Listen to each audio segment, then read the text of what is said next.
तो चलिए इस पर बात करते हैं, मौखिक भाषा विकास क्या होता है।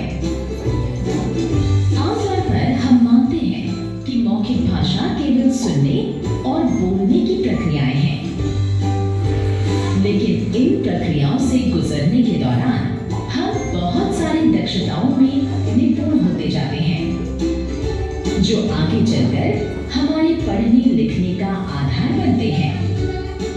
जैसे सवालों को सुनकर एवं समझकर उपयुक्त प्रतिक्रिया देना, पूर्व ज्ञान का इस्तेमाल करते हुए तर्क करना एवं निष्कर्ष निकालना,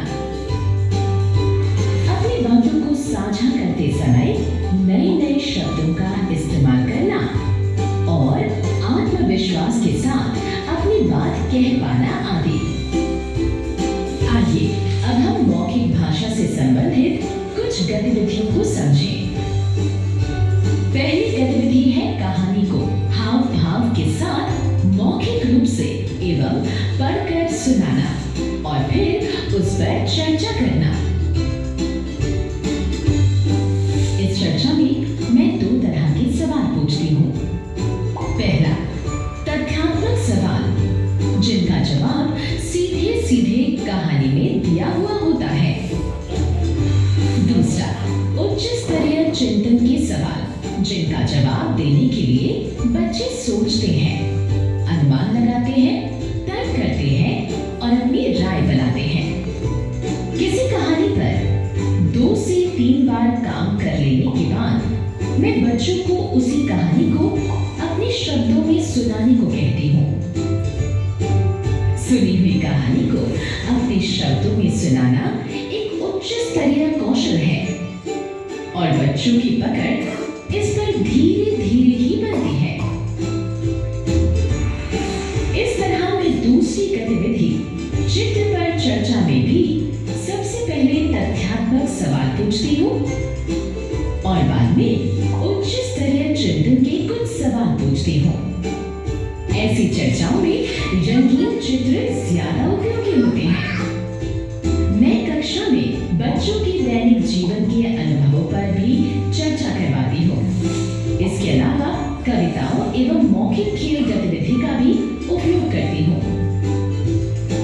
यह सभी गतिविधियाँ बच्चों की सुनकर समझने और समझकर बोलने की क्षमता को बढ़ाते हैं।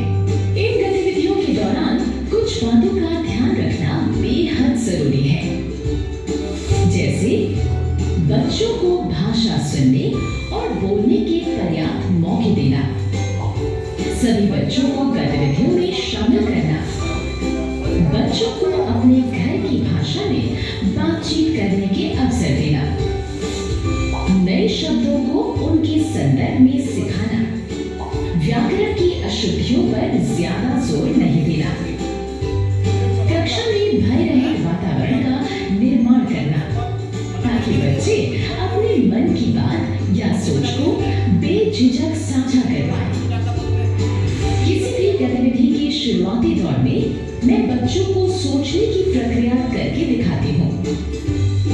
इससे बच्चों को अपनी सोच को व्यवस्थित ढंग से साझा करवाने में मदद मिलती है। भाषा पर मजबूत पकड़ बनाने के लिए मौखिक भाषा विकास के कौशल पर जोर दिया जाना चाहिए। इसके लिए अलग अलग तरह की गतिविधियों के द्वारा बच्चों को अभिव्यक्ति के भरपूर अवसर देने की जरूरत है।